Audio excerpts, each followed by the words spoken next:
Hey humans, how's it going? Susan Ruth here. Thanks for listening to another episode of Hey Human Podcast. On this episode, I sat down with Michael Wood Jr.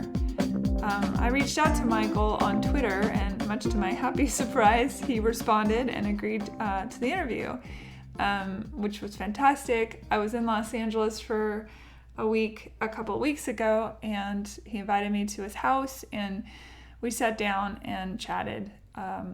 Michael is a retired Baltimore police officer. He is a former Marine. He is an activist and an advocate, a humanist for sure. What he is an activist about, what he's an advocate for is civilian-led policing. He'd like to see I don't want to speak for him. I'm not going to speak for him. I want you to listen to this and hear what he has to say, because I won't articulate it as well as he will. It was an incredibly inspiring, interesting, informative conversation for me. I learned a lot. I put a ton of links on the heyhumanpodcast.com website. I hope you guys go and check it out. There's a lot of really great information there. And I also put a link to the trailer for the movie 13th.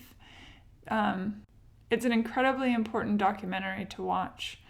So there's that too. So civilian-led policing is a big one. It's really what we're focusing on in this conversation. Again, I don't want to speak for Michael. I'm going to let him do the talking for himself, because that's what he does best. And other than that, I'll tell you the usual stuff. Instagram, Facebook, you can find Hey Human Podcast. On Twitter, it's under Susan Ruthism. I also have a personal Facebook that's Susan Ruthism, as well as a personal Instagram that's Susan Ruthism. Please feel free to find me there. I have links, by the way, speaking of social media, for all of Michael's social media. It's on the heyhumanpodcast.com website. But I do encourage you, please follow him on Twitter. He has a great Twitter feed. Gives a lot of really wonderful information. It's very thoughtful, thought-provoking, inciting sometimes, but very insightful. It should be inciting. Like if you're not getting incited about things, you're not paying attention. I think there is a lot going on out in the world, and thank God there are people screaming about it from the rooftops. Anyway, so there's that. I don't remember now if I said Michael's Twitter. Did I? Maybe I did. I don't know. It's at Michael A as in apple. Michael A. Wood Jr. So I do recommend following him on Twitter. What else? I have a donation button on the Hey Human Podcast website. Feel free to donate if you are so inclined. Help keep us alive. And if you are out and about on iTunes, please rate or review, or whichever. Do both. Do one, do the other. It doesn't matter. It does matter. It does. I'm lying. It totally matters. Please do. And tell your friends. Get the word out. Share the love. Spread the joy. All right. That's that. Let's get started. Michael Wood Jr. Michael Wood Jr. Make sure I get that in there. Sure. Yeah. Welcome to Hey Human. Well, thanks for having me on the Hey Human. It was very kind of you to say yes, first of all. You're my first Twitter ask. Okay. And that you responded right away. It was pretty awesome. Yeah. I appreciate that. I mean, I think anyone that cares enough to have these topics discussed deserves to be able to have these topics discussed. It's awesome. Well, I appreciate it.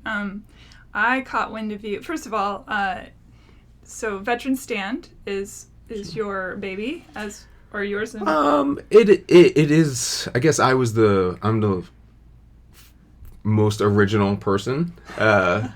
You're OG? Yeah. I guess I'm the OG of it.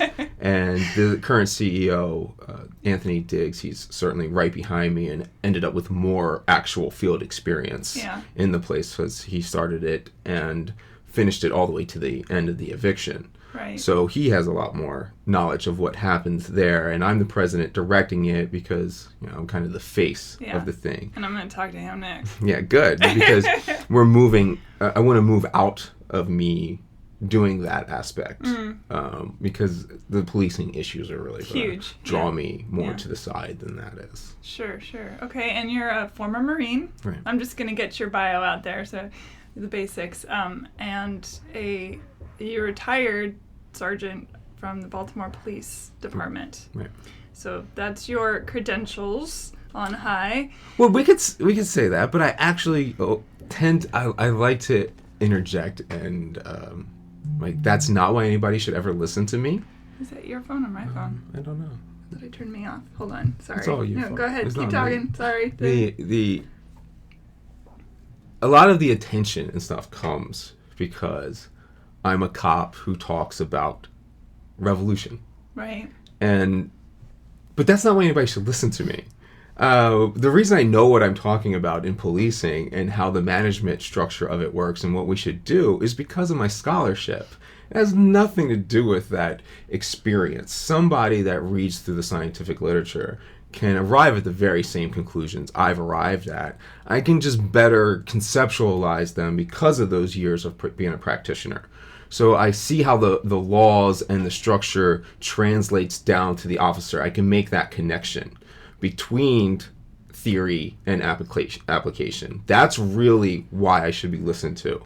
Well, that, and I think anyone, it's one thing to be scholarly, but to have intrinsic, tactile, hands-on. I mean, you lived in it. Right. So I see what was controlling me. Right. Whereas one person's being controlled and one is the controller, no one knows the strings of the puppet. Right. So that's the thing. Because I was the puppet and the string master, I know what's going on. But that's a more powerful voice. Sure, yeah. But don't listen to people because they're cops. A lot of cops are fucking idiots. Well, a lot of humans. I would argue a lot of people are idiots who happen to get jobs in places where they are in places of power. Right.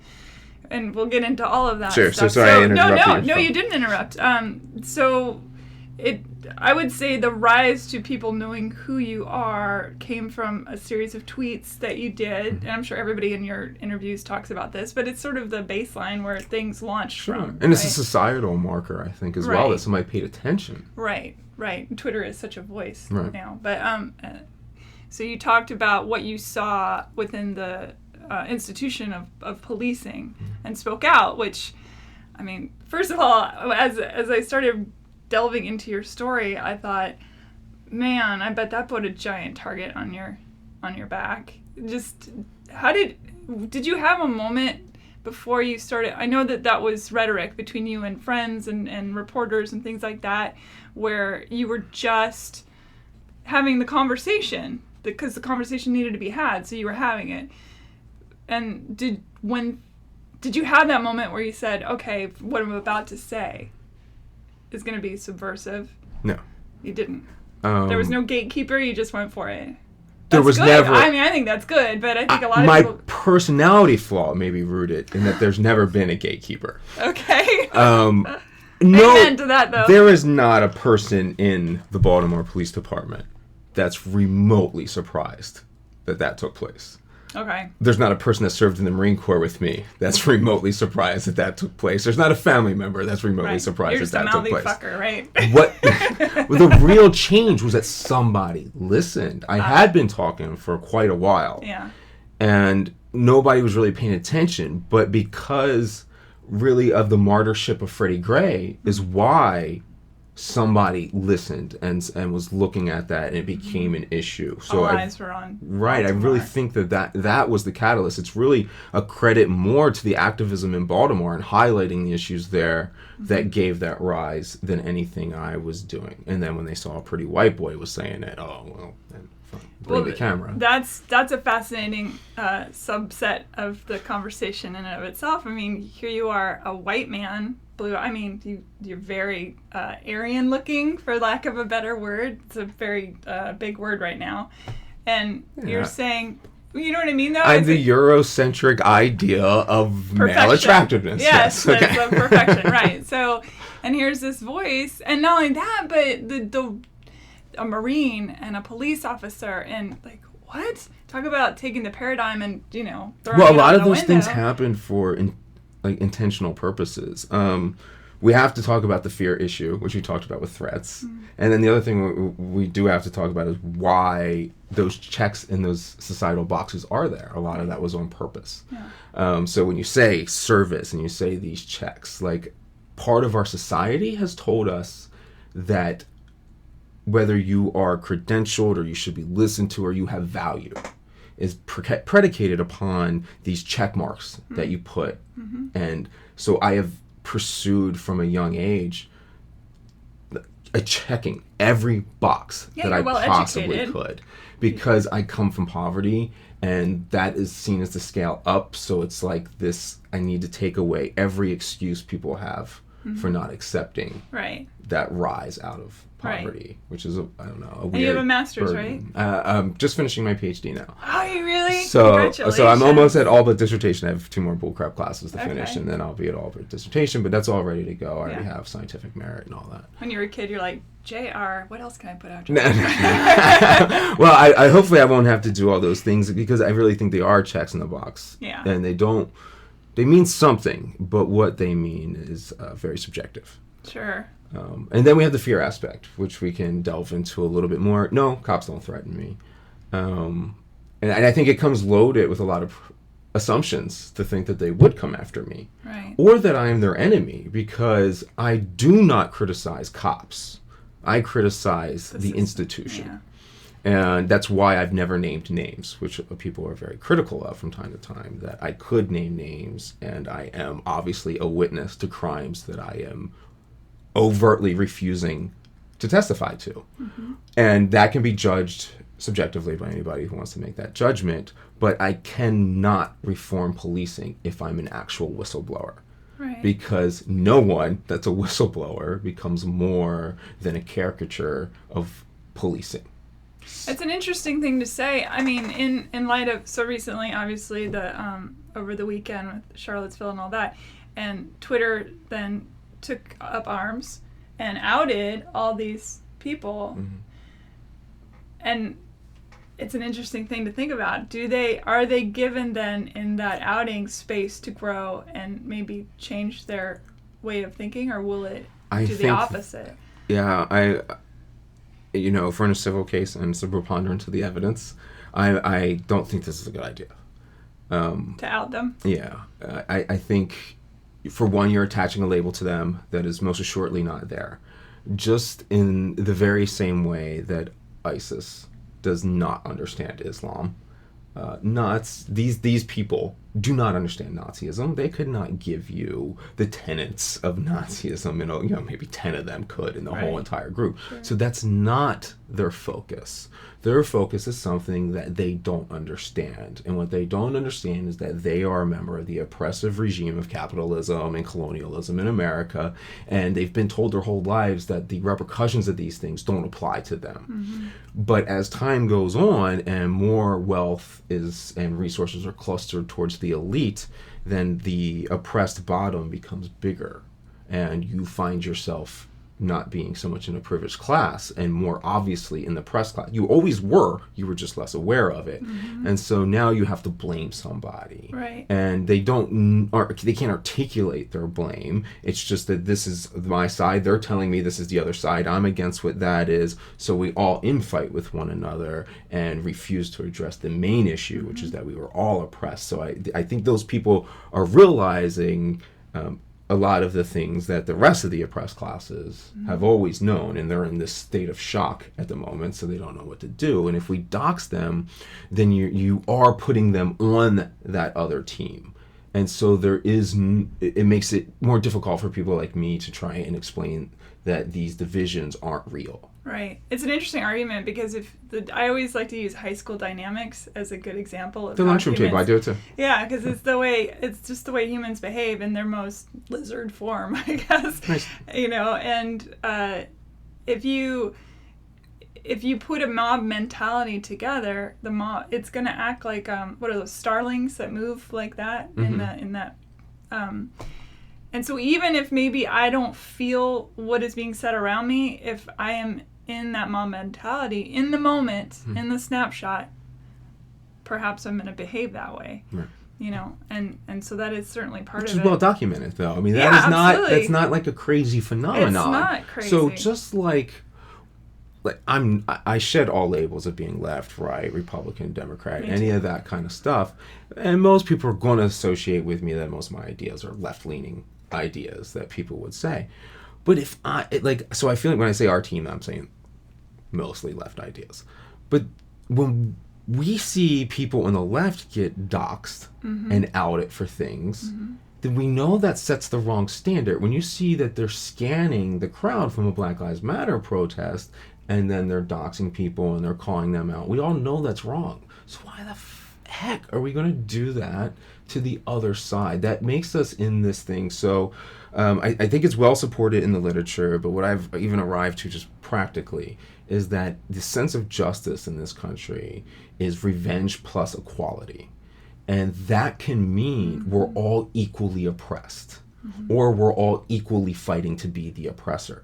And none of that is solving a damn thing. You have to be united to fight against oppression, which is why I'm trying to say, like, those people at the white nationalist rally, they are members of an oppressed class, and they're too uneducated because of their oppression to understand that we are all on the same team. I think it's important to, and I'm just going to assume when you say oppressed class, you mean people in poverty. Well, there's various levels. Yeah. So the one they're most closely associated to is poverty, Right. but they're going to have other ones. Miseducation Sure. is going to be one, and allocation of resources, most people in poverty, and the life expectancy of the white population is going down faster. Yeah, and I think that's a conundrum. I think people look at the white male and they say, oh, this is an elitist class, this is a special class, they get a full free pass on everything, without digging deeper into the strata and going, oh, but wait, there's a lower class to, quote, I put quotes around that, to, white males. There are many a ghetto, for, again, lack of a better word, but that is populated by whites. So if I was born into the elites, I would have no hurdles. Right? So I was born into poverty. So that's my only hurdle. If I was a woman, I would be poverty and I would have misogyny to deal with. Right. So I would have two oppression classes. So I call them factors. So like if you are a Muslim woman with a hijab on and you were born poor, like you got like all the things against you. So it's those those people have more hurdles. Right. So it's just a matter of how many combine on you at once. And so it's easy for me to become a voice that's listened to because I'm only jumping one hurdle. Yeah. Did you have a moment that you said, all right, it's time for me to... I know you say you've always been an outspoken person, which I think that leads itself to an end. But that moment where you said, I'm going to take up the fight of trying to shine a light on... Yeah, it was going on in the police force and the system. It was our union, so... I'm sorry? It was our union, our police union. Okay, uh-huh. So our police union stood up and made this, of which I'm still a member of, and I do that on purpose. So the FOP stood up and said that there was nothing wrong with the fact that Freddie Gray was killed in this situation. Mm-hmm. And it was like, whoa, like there is no way we can articulate that argument. Like I don't understand where you could even connect it. Right. So I was like, that's ridiculous. So if we can't admit this, well, then we can't admit anything. So if we can't admit anything, I'm going to admit everything. And so that's when I started writing. And so I was just cutting my lawn, and I heard I was reading on my cell phone right before I went to cut the lawn that the FOP had said that. Like I was reading it, and I was like, that's ridiculous. So I just sat down and I just typed out the first 10 things that popped in my head that I remember happening, and said I'll write more later, and put the phone down. And went to go. That's the stop at the door. They're coming to get us now. And then I went to go check. I went and cut the lawn. Yeah. And came back after I was finished and looked at my phone. Your life had completely changed. Yeah. Seriously. Yeah. But, in my belief system, I feel like it was all on the course that it was going to be anyway. So let's get to that. Freddie Gray statement by the police saying, oh no wrongdoing.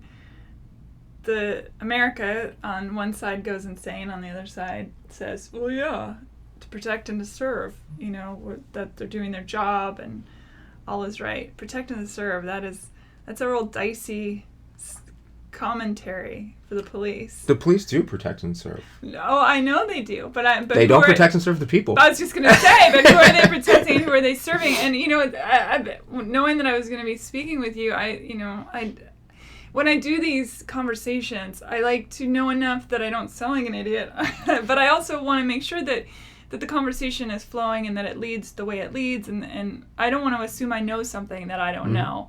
And that idea that you can know just enough to have it be a problem. But so I was reading about protect and serve, and it was like a catchphrase in 1955. The LA Police Department came up with that as a branding, I guess, for and I started thinking about how, in my personal belief, is that the prison system, especially one that is for profit, is a shit show. I also believe that there is a horrific cycle that keeps poor people poor, and poverty, unfortunately, begets crime. And I remembered when I was little, and in my neighborhood, which was diverse, the police used to drive around and hand out basketball cards and talk to the kids and get to know them. And to me, that's what protecting and serving is. It's knowing your neighborhood and becoming an integral part of, not in a Pollyannic Mayberry sense, but in actually knowing who your neighbors are, knowing that these people are on your side, and not feeding into some grander mechanism that is a huge money-making scheme of, if we keep these people impoverished and keep the crimes going on, and we're not really, you had mentioned things like quotas on some of your interviews, like as soon as I heard that, I guess in the back of my mind I knew that police officers have a particular amount of arrests that they have to make, but then it all started kind of falling into place. There's a reason why when this country goes, I know I'm tangenting, but when it'll get to the point when we go to war and contracts are given out, for example, you're not supposed to give the contract to the guy that's your best friend if you're the president, or you know what I mean? There's a conflict of interest there. So how is it not a conflict of interest for police officers to be feeding into this grander machine of a privatized prison system? Do you know what I'm saying? It made my brain go, wait, this is not right. Yeah, there's a lot of problems in what you're saying. Yeah. In both ways, things you're right about and things you're dead wrong about. Okay. Yay, good. I like being wrong. So we'll go through some of those real quick. The first thing are the prison and for-profit. Mm-hmm. All prisons are for-profit prisons. Mm-hmm. There's no difference in a private prison and a state prison other than the name on the building. And a lot of people have to remember that when we say, oh, well, let's end private prisons. That's not going to do a damn thing, because that is only one individual or a small group of individuals you're talking about. Mm-hmm. In a state prison, for example, the bunk beds, the toilet paper, the uniforms, the supply, the personnel, everything else that is the entire top ramen. Sure. Anything else that's the entire infrastructure is so it's 99.99999% private, even when it's state. Makes sense. So it's a very big distraction to worry about private prisons. They're all wrong, and just because some of them we make there's a middleman that collects a bunch of money doesn't really change the fundamental underlying problem. Right. So poverty does not beget crime. It is wealth, income disparity that is correlated to crime. If the entire population is poor, we have plenty of examples of that. Right. Right. So the problem becomes when there's poor people and extremely rich people. That is the correlation to crime. It's an economics problem. Right. So we like to isolate poverty as correlated to crime, and it's actually not. It's wealth and income disparity. See, I'm so glad that I said that, so that you would say that. So that community sense that you were talking about, in the protect and serve motto, LAPD was probably coming from a good place, thinking that's what we all want police to do. Yeah. And so we think this is what we're doing. We're paying for them to do these things, so they're going to provide this service, and it's all going to be wonderful. The problem is that we never changed any of the fundamental structure of what policing was when it started in the 1700s. And without changing any fundamental structure of what policing was, then you never got protect and serve you. You got the original thing, which is to protect and serve the elite of society and furthering that capitalistic ideal. So we can go in and I'll explain the history of policing and why that is the case, and how we just can't get past that idea until you fix it. And this is very much what happened, I think, in the civil rights argument too, is that we changed culture in 1964 and started realizing the things that we needed to do. We needed to, with the Civil Rights Act, how we needed to change everything. But we never actually codified any systemic and institutional change. So all of the institutions still remained with their racist and colonial roots of white supremacy that they originally developed in. So even if we did something like we said, all right, we passed the 1964 Rights Act, so now we're going to say, realtors, you cannot discriminate in housing. But you never changed anything about being a realtor. So their job and their culture and all is going to continue on the same without systematically changing the actual institution. So we're in the same situation in both of those kind of concepts, if that makes sense. It does make sense. I know that you've spoken out about in Baltimore, there's things written into the deeds. And that wasn't the first time that I had heard of that. I had John Angelo on the show, and he's the son of the owner, and he's the president of the Baltimore Orioles. Okay. And so when all that Peter stuff, Angelos. Yeah, it's his son, John. Yeah. And he told me about that, and I was like, I'm sorry, what? Yeah, and a lot of that still lingers into how communities are divided Will you today. tell them about the people listening, what that? Well, more importantly than actually those are like ones you can still see where they put into the lease, like, you cannot sell this house to a black man. Like, that's literally in the lease. It's going out throughout time. You cannot transfer that over to anyone else.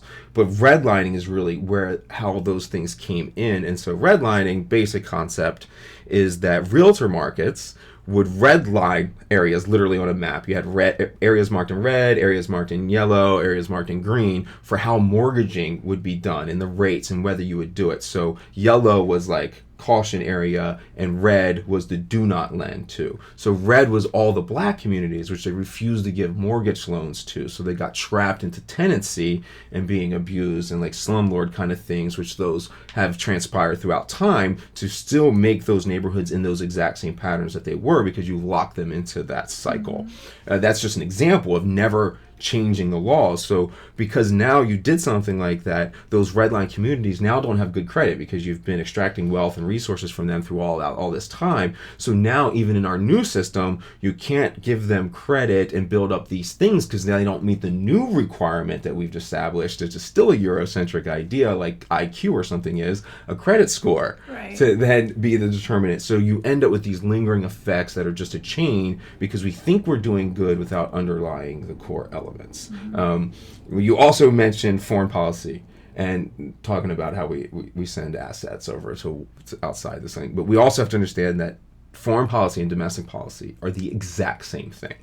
There is no difference. We train poor people to extract resources from other poor people in this country by putting on a badge and a uniform and telling them that that's a good thing and is to be praised as heroic and patriotic. We also send, and to kill brown people in the same process. Absolutely. We also train 17-year-old young men from poverty to try and get to a college degree. That's why I joined the Marine Corps, to make sure I could go to college, because I needed that check mark. So then I was trained to go overseas to extract resources and kill brown people in the process. There is no difference between our policies. I've often said to people who, sitting around the dinner table and we're all discussing the plight of the planet and why people are the way they are, and I often say, follow the money. That's it. It's really the bottom line is follow the money. Always. I think, it's so frustrating to feel helpless from my chair. other than speaking out as best I can and talking to people who speak out as best they can.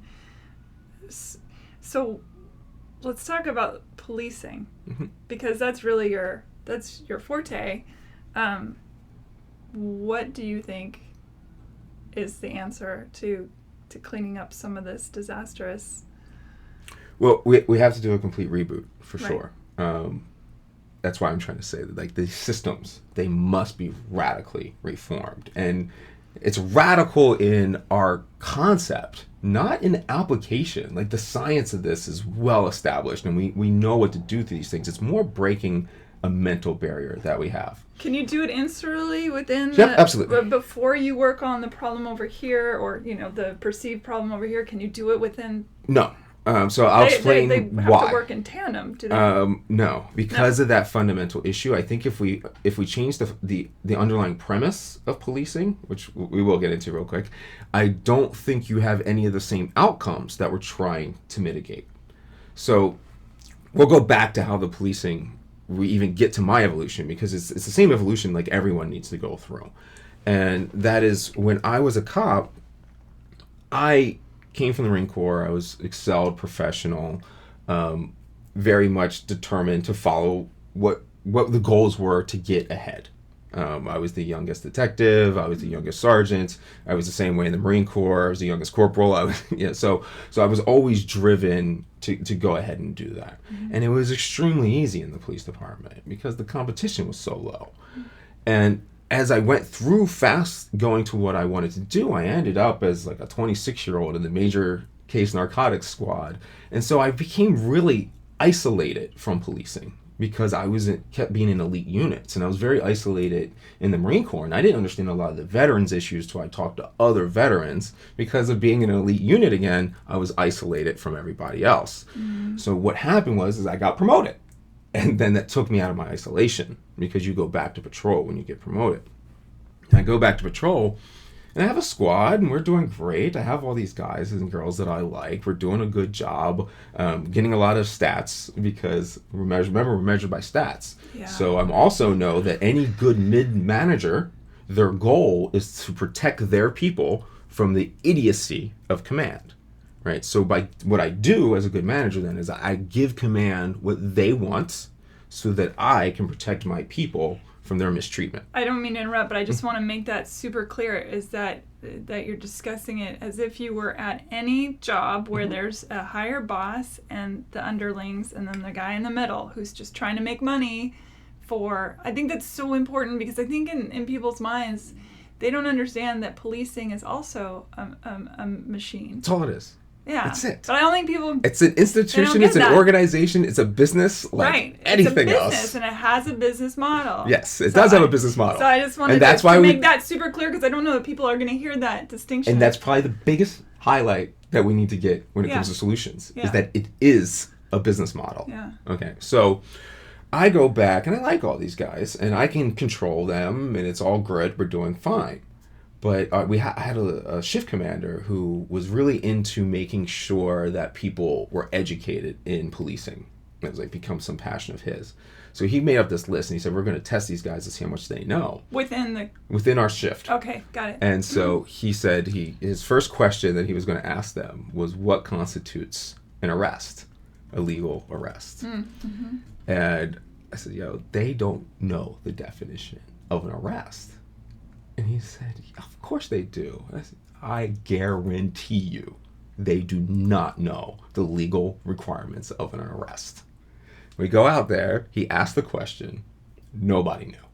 Like, they don't study the law, they have no idea. So we go back in the office, and I'm gloating. I'm like, you dummy, I told you they don't know anything. Like, what is wrong with you? How did you think they knew that? And so we're sitting there, and I'm kind of just joking with them, and then I was like, damn it. We're responsible for this. We just identified that our shift is completely inept in their knowledge of what they need for their job. We're going to have to fix this ourselves. We don't have an excuse.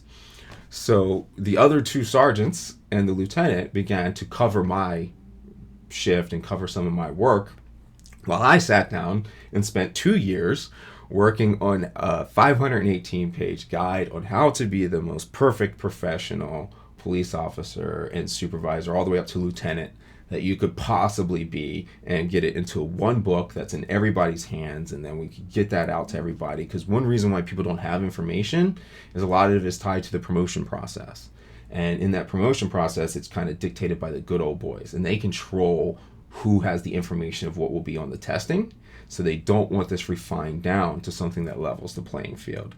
So I became a big blackballed enemy after I did this because I did a lot to level the playing field of who could be promoted and who wasn't. I started teaching officers how to go through the promotion process and to make sure they knew the right things. You know, the first batch of sergeants that got promoted, 50 got promoted, and 25 of them were the ones that I taught.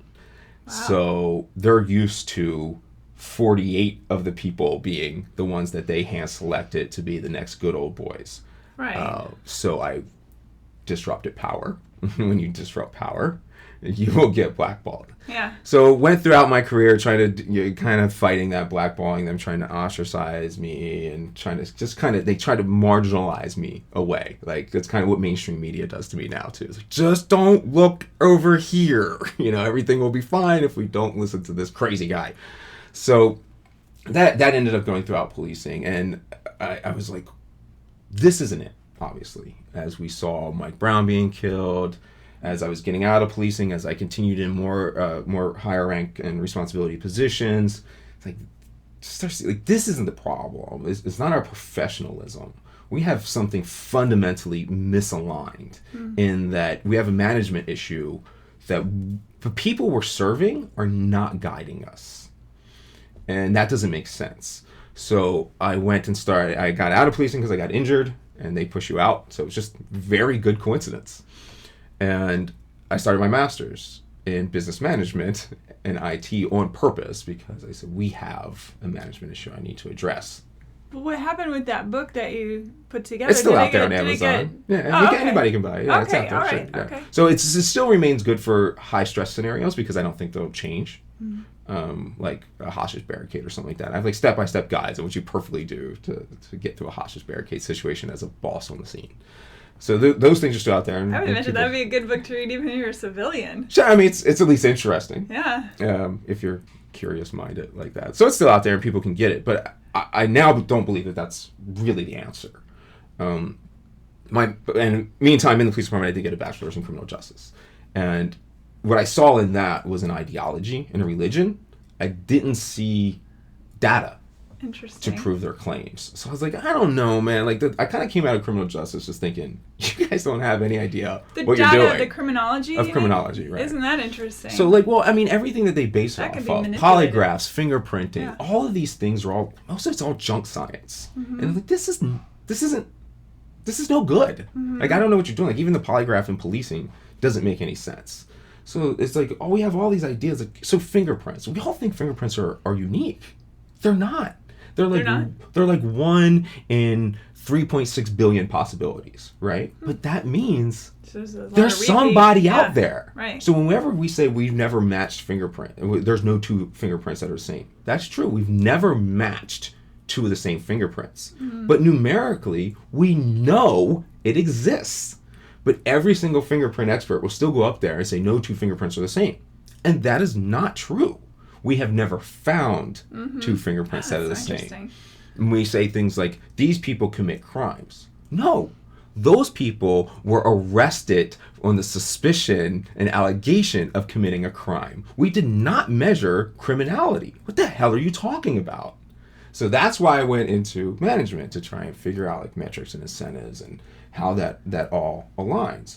So in the master's program, that's when I said, this is clear. Like, we are not aligning our shareholders, who should be dictating a company like any company does. Shareholders mean the people.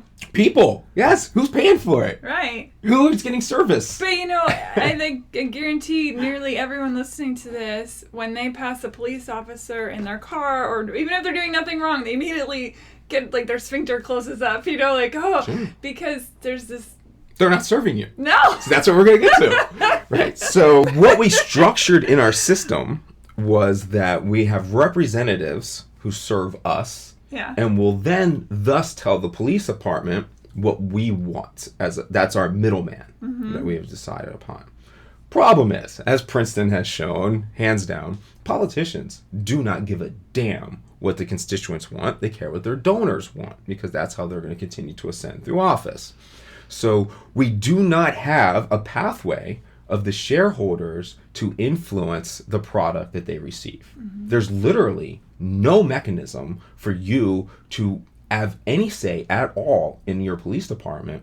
And what you end up doing, talking about distractions, is we argue over which person will police us. So we argue about which chief we will have. Oh, we want this one to rule over us. We want this one to be our fascist dictator. No, we want a black female to be the one to execute white supremacy over us, is the argument that we end up having. So we have to figure out, how do we take our fundamental problem of our shareholders not being the ones who are determining which product they get. That's what must be interrupted before anything else. Well, and I think too, there's a misnomer. People think that just because you're a black police officer that you won't be also involved in racism. Right. So now why they do, let's explain that real quick. Because I mean, that's... So the whole study has been, why is policing this way then? So that's why I continued as my management, as in my master's and then through my PhD. Why is it this way? So it's why this way for a well-documented reason why it's this way. So in American policing, it's very unique because we have obviously a unique beginning because we're from a colonial takeover. Sure. And so the first policing that was established in this country was established as slave patrols. And most people do actually know that part. They just don't understand how significant that is. So what that ends up doing is we have done the first policing is more wealthy people trying to find slaves, a crime that isn't an actual crime, and then sending them back to the South and then writing them a citation, which is incredibly critical. So then as policing gets more professional, they continue to look at who commits crime. Oh, the people we charged with committing crime commit crime. So you go back to those original citations and you start building up this database throughout history that ends up resulting in us saying things like, who commits crimes? Well, 16 to 24-year-old black males commit crimes because that's who we arrested before, and so that's who we look at. Whoa. You're looking at them from a premise that's false. So you started this cycle where you said, I'm going to use policing, which is violence. We must understand that all policing is comply or die. It is. People say, oh, policing is not comply or die. It absolutely is. If you don't so much as pay your parking ticket, it will eventually result in your death at the state hands if you don't comply at some point in time. So we ended up with that type of policing that's rooted on an idea of a false data set from the very beginning. And so that ended up being the first thing that policing does. Their primary mission is the creation and maintenance of oppressed classes, and then the extraction of wealth. They're serving the elite. Yeah. So, and then the extraction of wealth from those oppressed classes to fund their very own oppression. So what that looks like in modern form is you're in West Baltimore looking at people like Freddie Gray, and then you give them a regressive tax. So a regressive tax is a fine. So a $50 loitering fine because you're looking at Freddie Gray, not because he's an actual criminal, but because somewhere down the line, 200 years earlier, you were giving citations to slaves in a direct line to why you're rationally doing this now. And you're giving him a $50 ticket, which is huge. A $50 ticket in a regressive tax ends up being like 20% of your expendable income for that month. So that means choosing whether you eat or not, or whether you can have a bus ride or not to get to the next thing. Whereas $50 to me is extremely inconvenient. I don't want that. But if we're elite, then $50 means absolutely nothing. So even if the cops did look at us and want to give us $50 fines for loitering, whatever. If you're elite, you don't care. So then they take those fines go into the tax system, and then they pay for that, the police department, to then pay for more police officers to continue to create and maintain those oppressed classes. And the most sinister aspect of that is the enforcers of the oppression are drawn from the oppressed classes. And that's always been that way. The Nazis used Jews to enforce the same way. In some cases, they were even more terrible. Of course. Well, that is the case in policing as well, as the black cops, just like NWA said, do tend to be more violent. And I think that is because the same reason that white cops actually tend to be more violent to white people, because you see that as an offense to your own people surviving in the system. So you're saying this person is making me look bad and hurting my ability to operate within the system constructs that we have. It seems to me that if I ran the world, which I clearly don't, but if I'm going to have a police force, all this money should be going into educating my force in psychology, in how to handle intense situations, negotiating, all that stuff. And you had mentioned on one of your interviews that they don't even get arms training, really, so much? No. Which I was like, what? I had to re-listen to that section a couple times. I thought, no, that can't be the case. And then, but I interviewed Karen Lynch, who was one of the first female police officers in San Francisco and in the United States, and we talked about PTSD and the tensions and how there's really zero help for officers for dealing with depression, anxiety, anxiousness, aggression, any of that stuff. So here, it's talk about a powder keg, and you're just throwing matches and gasoline around the room. Well, it's still because of our fundamental misalignment of policing, because we're trying to mitigate human beings adjusting to being enforcers of violence, right? So I don't get into that. We can go down a really weird rabbit hole with this, because I think we're trying to look at outcomes.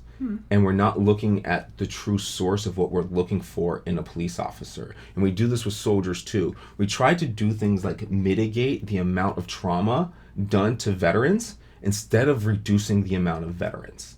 And like, I think that should be the real goal. So a more elite core of police officers so versus... let's get to why this is. So it's weird. So I just want to make sure I understand what you're saying. Yeah. And because I don't think this gun around, we know inherently a gun makes everything more dangerous.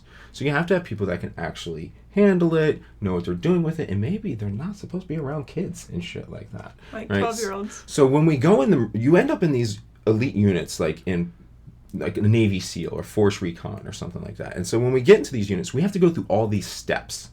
And all these steps are like these really hard physical measures. And you have to do certain PT, you have to be able to shoot certain ways, you have to never make mistakes, you have to adapt to these things. And we think that we are training professionalism. And I don't think that's the case. I think that we are setting a selective process to weed out people who are genetically predisposed to not fear. Right, so I have never felt fear my entire life. Not physical fear. Personally? Yeah, I can be emotionally harmed, but no matter what situation I'm going to be in, I will be calm. And if it's physical, you're not going to have 10 guys can bust in here with 10 guns, and I'm going to remain perfectly calm and figure out the best way to resolve around that. Now, is that your Marine training, or is it you? No, that's the thing. I don't think that this is a training issue, because I've been that way my whole life. I see what you're saying. I think that we actually want to do something crazy, like probably genetically screen who we put in these kind of situations, because those kind of traumas won't affect me. They don't have to be mitigated, because I can move on, because this fear of physical harm doesn't grip me. It also keeps your ego out of it.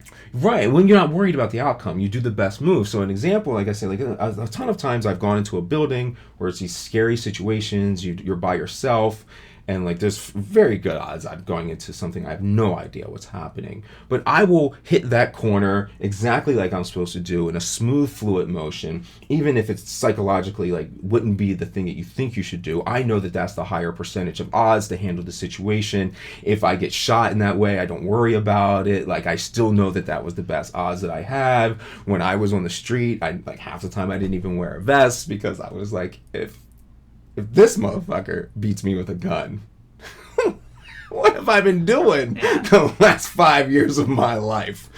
So you end up in those kind of things where I didn't use force and I didn't go that far because I wasn't afraid. Yeah. And so we need to figure out, we probably don't have a lot of people that can handle fear in that manner. I would imagine that's a very rare... So you can be incredibly well trained with a firearm, but the moment that fear comes, you're worthless. And I think that's probably for 99% of the population. So we don't physically have enough human beings who can do what you're asking them to do. So you have to change what you're asking them to do. That's my problem with the guns and fear and policing, which is a deep, dark I would rabbit hole. argue too with gun control that the whole fear thing. I mean, that's why people buy 5 billion guns and stockpile them in their house. They're afraid, but unfortunately, statistically speaking, they make themselves more dangerous. They just exactly. So remember this too when people talk about like gun crime in Chicago, which always drives me insane when they say these things. But nobody in Chicago manufactures guns to hand out illegally to everybody. Every single gun that's used in a crime came from a responsible gun owner. Every single one. That was stolen. Right. Stolen, mishandled, just intentionally actually sold. I mean, they just flip them. So in Chicago, you can trace the guns all from not Chicago. Right. So some responsible gun owner sold it, transferred it, left it unsecured, whatever. So there's no such thing as this responsible gun owner. It's all imagination. Because the reality is, it's not responsible for apes to run around with death sticks. And so we have to start looking at what our actual problems are, and it's not how to mitigate apes with guns with death sticks. Apes can't have death sticks. We're apes, and we do really stupid things when you give us that kind of power. Yeah, absolutely. But there's some pretty powerful flows of money into making sure that people don't think that deeply. Yeah, because we're also apes, we're easily manipulated. Yeah. So that is why we have to, when we end solutions before we run out of time, is that... This is one of those conversations that could go on for days. Yes, obviously. Every single... okay, so let's take Exxon. That's the easiest way to do it. So Exxon is structured on a board that's run by shareholders who have invested into Exxon. It is driven by this evil thing we call capitalism. But these are just concepts and how they're applied. Everything's a tool. So if we take Exxon, who has gone and dominated the globe, and I'd hate to tell anybody this, but if you haven't realized that what Exxon thinks is important isn't a hell of a lot more important than what America thinks is important. You have missed the boat on the actual power structure in the world right now. This is a global society where national borders don't really mean crap. Corporate borders are what matters. Absolutely. So Exxon has grown into this thing that is more powerful than the vast majority of countries in this entire world. And they don't have an army. They don't have any of this stuff. What they have is a ruthless structure to achieve their goals called capitalism.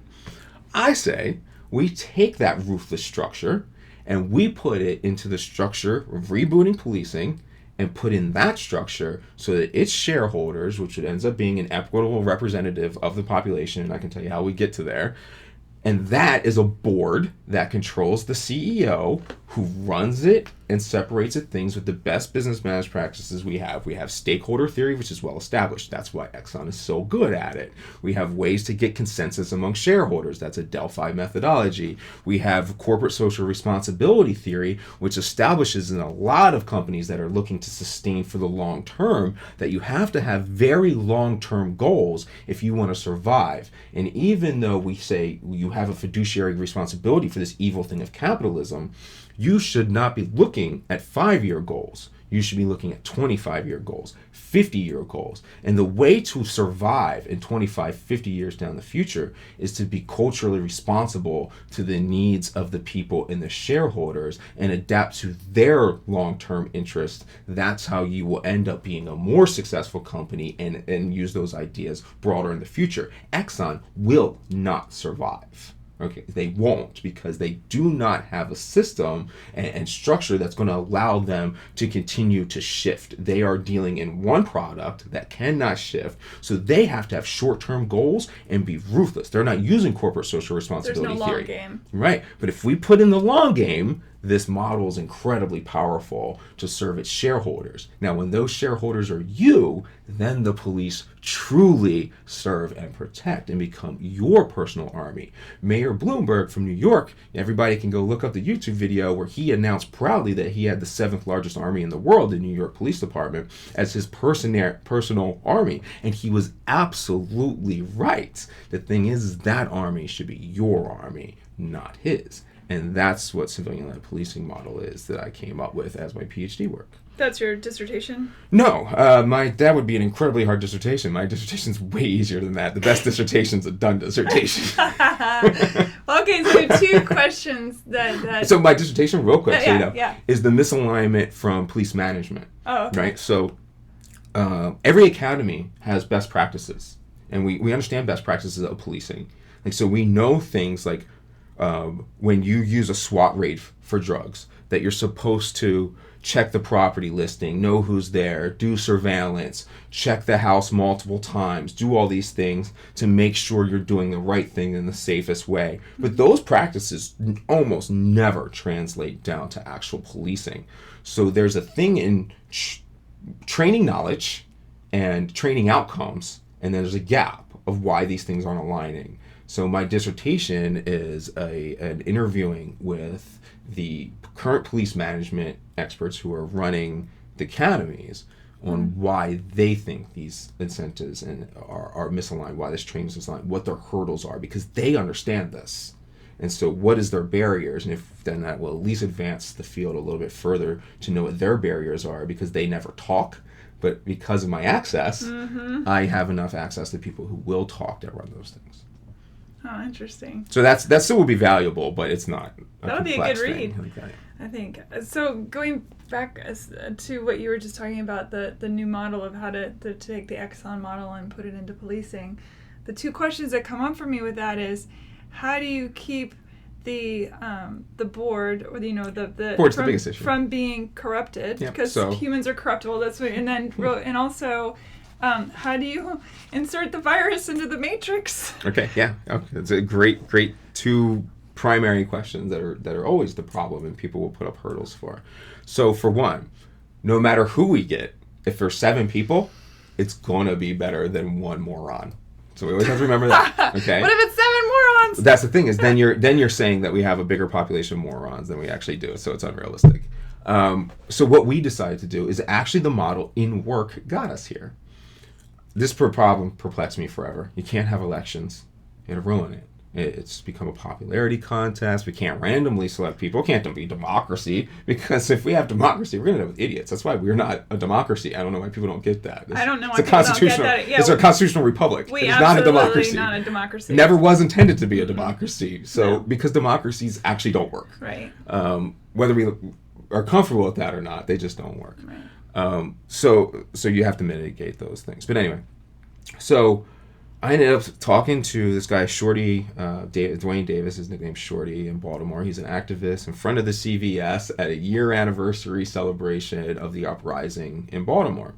And he runs a barbecue thing, and he was running the barbecue, and I was just sitting there kind of griping to him. And you're supposed to be listening to your shareholders. He's a shareholder, right, of the lowest kind that people would think. And he goes, "Oh, dude, that's totally easy.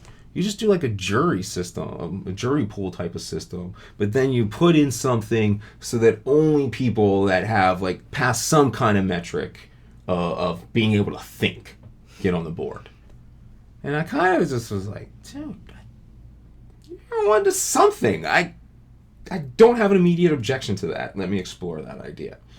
So as I went more into it, yeah, I think that is the way we do it. We use an equitable way to distribute shareholders, so you know who gets the most police services and inputs and stuff like that. So we'll have to figure out how we weight this thing, because it will need to be weighted. And what we do is we put up some requirements that help mitigate all of our problems. So do we want people to come in and gentrify it and come from power from outside? No. So to be even eligible for this board, you need to be a resident of this city for at least the last 10 years. We want adults, so over 25. We can all argue about these particulars of what we want. So start putting in mitigating factors like that. And the critical element that I learned in year 20-something of learning the scientific method as a PhD to learn how you actually do researching and you get deep into critical thinking, I said, why in the hell is this not the first thing that we are taught in school? Why am I learning how to intimately get to truth in year 20-something? That doesn't make any sense. So all I need is people that know how to arrive at truth. I need you to understand the scientific method and critical thinking, because we're going to have experts there to argue and present evidence. I just need you to understand what's evidence and what's truth. How do you find that in a culture that vilifies we intellect? can easily do an online class, in-person class. MIT can develop a week-long online course to easily measure to make sure people have established these things. We can do this super easy. They meet the metrics. They pass the test. They go into a jury pool. We do a salary thing so that rich people won't want to get in. It'd be like $80,000 for 2 years. So if you make a bunch of money, then you don't want to step down that low. But if you're poor, $80,000 is a huge jump for your life, right? So you put in all these influencing incentive things that we know. Every time you have a problem, say, what can we do to influence it in the most appropriate way for equality in this entire system? So we'll just keep measuring those things and adding them on. But once you are doing a random selection of people that have passed a critical thinking course and have been invested in your community for 10 years, the idea of getting 4 of 7 of them to be morons, I can't buy. Do we need one moron to keep the balance so that it's not an intellectual elitism that also then... there's like so many levels. You're going to be assured that a moron's going to slip through here and there, right? So just understand that some will get in there. But when we have CEO, and we think like this is a managerial issue, we have CEOs of, let's say the Baltimore Police Department was led by Fred Befield. He was the CEO of the biggest agency in Maryland, in the whole state of Maryland, with the biggest budget. 52% of Baltimore City's budget was entrusted to a CEO who was a cop his whole life and had a GED education. That is foolery. You need a business management expert. You need an educator. Mm-hmm. You need somebody like that to be a CEO of these things, not cops. Cops go below the CEO because being a cop does not qualify you to be a management of a major corporation. It's a business. Right. So when we put those things in, and that's the thing that Google learned. So Google learned that management is its own unique skill.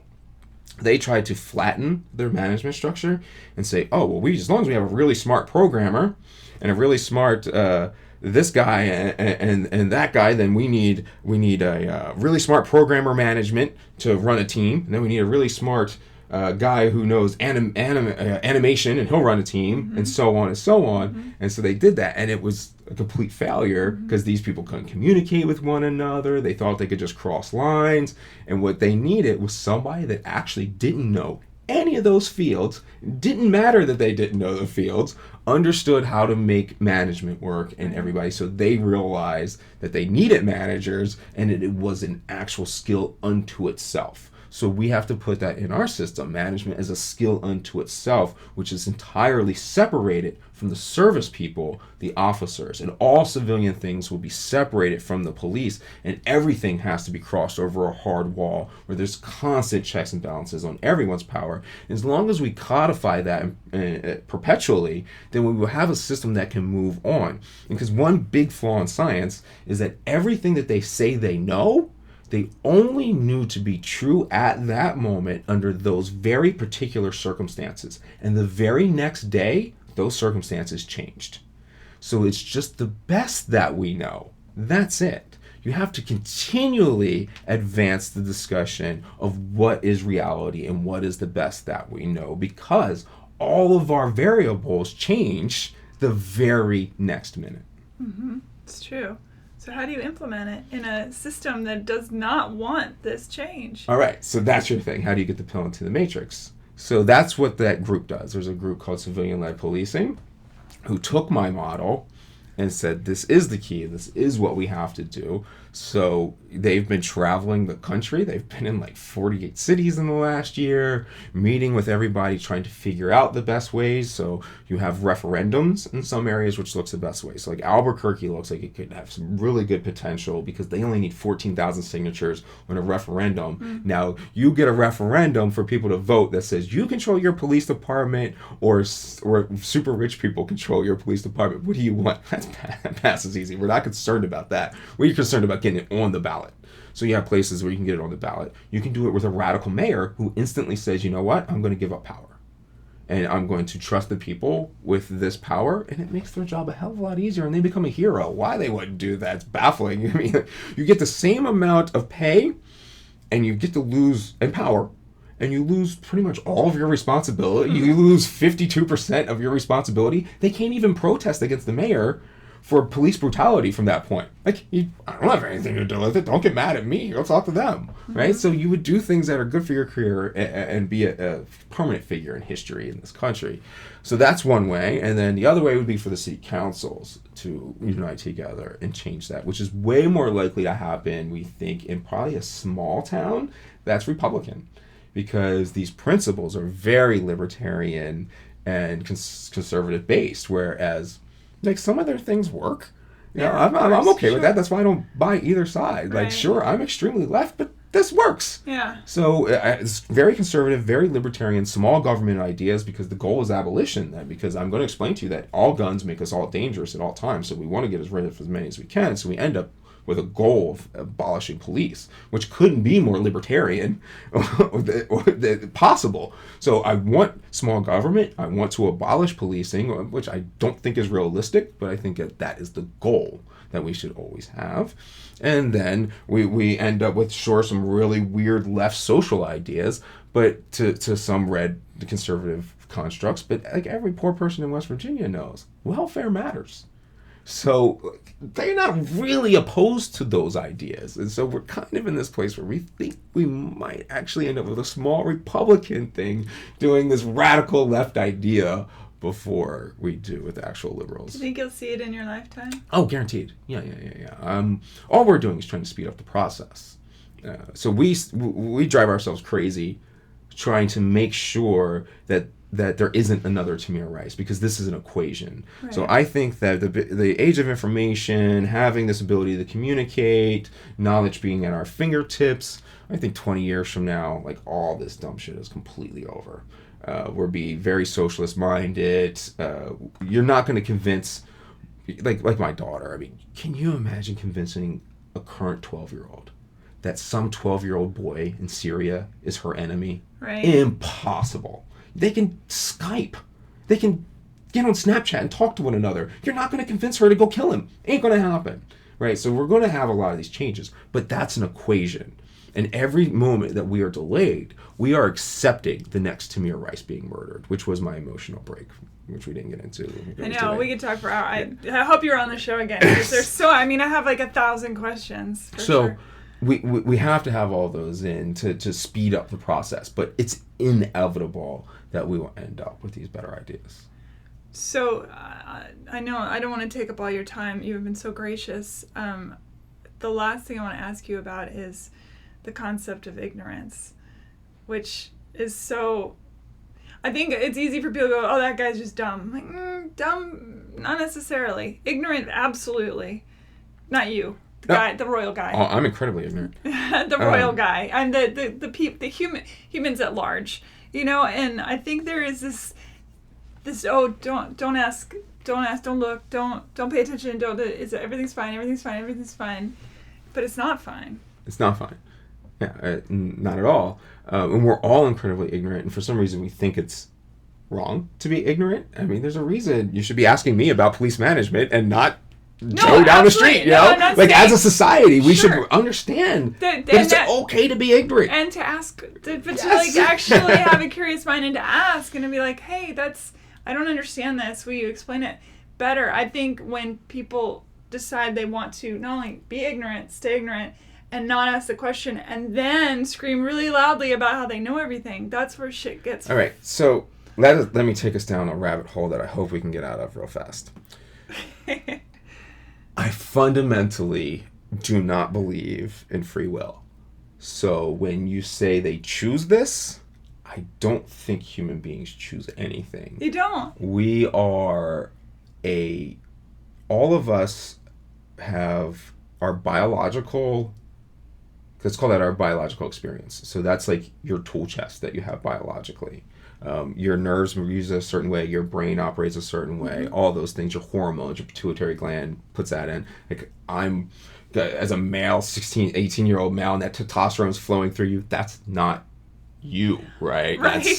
You're not in control of that, right? Yeah. So that's our biological system. And then we're all from these experiences around us. So when that ISIS member is choosing that pathway, it's a result of all these experiences. And if we have those same biological starts and those same experiences, we would make the same decisions because we are products of a system as well, a biological system, our families, influences coming in from all over the world. So we're all products. So their ignorance is a product, not a choice, and they're not choosing. So like they don't even, most people aren't even aware of the amount of choices they have. So like even if we say left and right, like that's on this linear plane. That's wrong.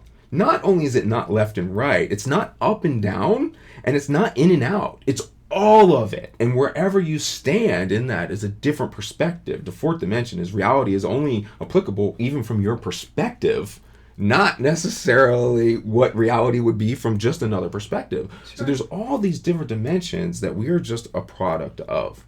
So all of our ignorance is because of a system that has encouraged ignorance in us. And our education system is designed to encourage us to be robots, to fulfill a factory role that is now obsolete because we didn't codify a reevaluation of what would be needed in those long-term goals. So power wants us dumb, and so there's no reason for all the dumb people to argue about how the other person's dumber and how they all got here, because we're all results of these inputs and influences. And so when I say there is no free will, for an example, there is data in the mindset where they're watching how the brain operates, and they can see where if somebody's going to choose left or right, their subconscious brain makes that decision, and the observer can predict it before the conscious mind of the chooser can. So the person watching the MRI scan can say that he's going to answer left before the guy can even conceptualize answering left, and that moves over into the conscious brain. So the decision's actually made in the subconscious, and of course it is. It's only been exposed to a certain amount of variables. When you make your decision, you're not sitting there and the gears are turning and you're like, I'm going to weigh this and that and this and that. It's done in the subconscious. So you arrive at your decision before you do it. So when people are like, I don't know why I did that. When Betty Shelby is like gripped with fear and kills Terrence McCrutcher, and she's like, I'm afraid, she's not lying. She was deathly afraid because of the biological system, because she does not have free will. But in that argument, wouldn't it mean, because you said that you were raised in poverty, right? So in that argument, if you didn't have free will, then why would you make the choice to, I didn't.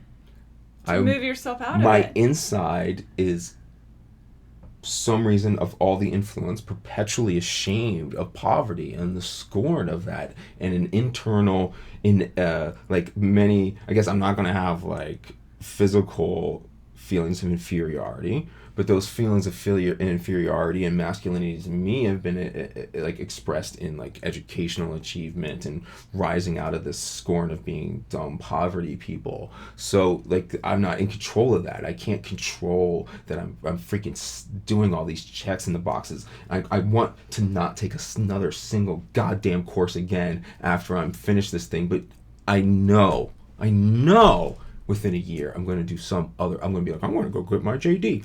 Why? Because that's what is in there from my experiences. And sure, that can be changed, but that will be changed because of experience and other people around me, not because of me. Just like all my theories and everything I am is a result of other people. I am the equation of what everyone has done to me. I hope you write that book, because I will read that book. It's That's a fascinating theory. I actually I'm gonna chew on that for a few days. Well, I mean, that's what we want to. So what I'm trying to do is codify that into the system of policing. I mean, we can all almost say, like, yeah, I mean, if I'm going to choose a cop, I'll choose this Mike Wood dude that's going to be the cop. Like, a lot of people are willing to accept that. And I'm like, yeah, so don't rely on me to be your police chief, or rely on me to be your police system, so that the next dummy that comes in there doesn't screw it up, so that the system is serving you. And then replicate all those experiences that I had that gave you this answer that can be utilized, and give it to other people. Make them not have the free will other than to choose right. It is an interesting concept to change the system, not the people. The people because are the pointless. people will then adapt to the system. Right. So right now, even if you're saying, oh, I want Bernie, right? Then all you are doing is voting for the best mitigation possible. And the moment he's out of office, you're back to square one. That doesn't change a damn thing. And really, because government's the same way, it doesn't have a corporate social responsibility theory built into it.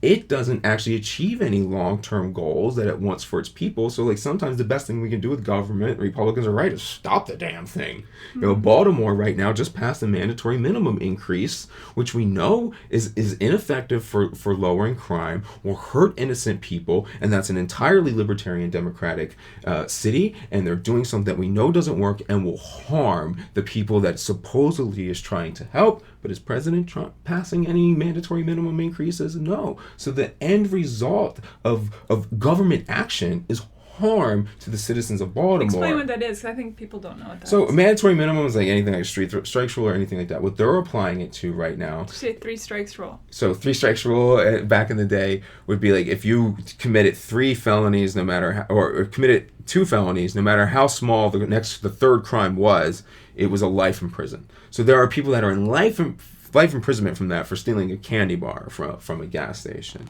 And so what they want to do is, in Baltimore, is they want to put a mandatory minimum of 1 year on any first-time gun offender. So somebody caught with a gun that doesn't have a permit, and in Maryland it's almost impossible to get a permit for a gun. So anyone that's caught with a gun, immediate 1 year in jail. But in the last couple of years, you have people that were, a school teacher was caught because she was afraid. A taxi cab driver had one. All these innocent, regularly normal people who have a gun on them because we have a gun culture, and they're definitely afraid of the crime around them. So because of their fear of criminality, you have now made them a criminal for life, felonize them, put them in a year in prison, so now they're marginalized, go through the horrors of prison, where, like, most people don't know that more men are raped than women because of the prison system. So we all laugh, like, oh, he's going to get it. Okay, he's going to go get raped in prison. We're going to, again, meet revenge plus equality. And we're going to put that into our system. So we want to put these people in prison. We want to lock them away. And punishment is not a deterrent for crime. It's completely unassociated with anything with crime. In 2013, Vladimir Putin, you can look it up, said that his police departments going after harsh prison sentence because there is no correlation to prison sentences and punishment being a deterrent for crime or reducing crime in any which way whatsoever. That is Vladimir Putin in 2013. So that is the amount of ignorance that we have in our society right now. I have a big problem with the fact that we take away voting rights for felons. You should.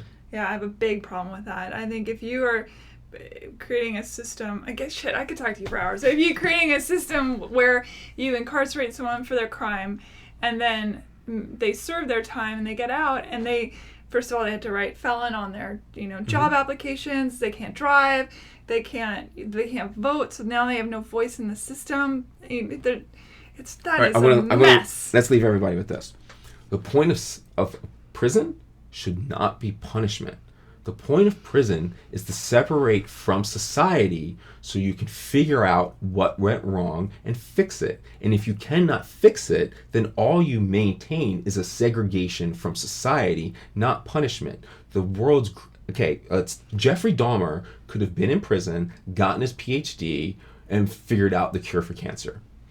But instead we punish them when prison should be a separation from society to protect society, not punish other human beings. And by the way, educating prisoners, their recidivism rate plummets. Of course. Makes me crazy. Everything makes me crazy. Michael Wood, thank you. I have so many. I mean, I could talk to you literally for hours. It would be so easy. It's a fascinating subject. It's a terrible, sad subject. There's so many levels to it. I would love to have you on again at some point. Tell everybody how to find you. The easiest way to find me, I guess, is to go to the website option, which is michaelawoodjr.net, not .com. I don't even remember how that happened. And on Twitter, 5 people follow me on there. But your Twitter is good. I still got to figure out my place on Twitter, which is at Michael A. Wood Jr. So pretty much, I put in Michael A. Wood Jr. for pretty much everything, whether it's Instagram or anything, so you can find me. And the reason the Jr. is a big deal is because of the British historian. Oh, yes. So, like, right, I've been trying to, like, take out the initials and the Jr. stuff eventually, but, like, I also feel like that British historian's, like, a remarkable dude who, like, a lot of people love. So I don't want to, like, take off the Jr., and I don't want my searches to mask his. Yeah. So, like, I'm trying to just take the A out and just leave the Jr. now. But everything on all media will be that way. Yeah. It can easily be found, and obviously we'll answer sometimes. And I'll put all the links, as always, on Hey Human Podcast. And civilian-led policing, that's the big deal if you actually want to help out. I'm just a board member, but they're the ones that are really going to do the hard work and are the hidden heroes, and that's civilianledpolicing.org, and you can help out there with getting the model put into your place. I mean, they'll do everything they can to help. Yeah, and again, all those links will be on the heyhumanpodcast.com. Thanks, everybody, for listening. Thank you, Michael. Thank you. All right. Bye, everyone.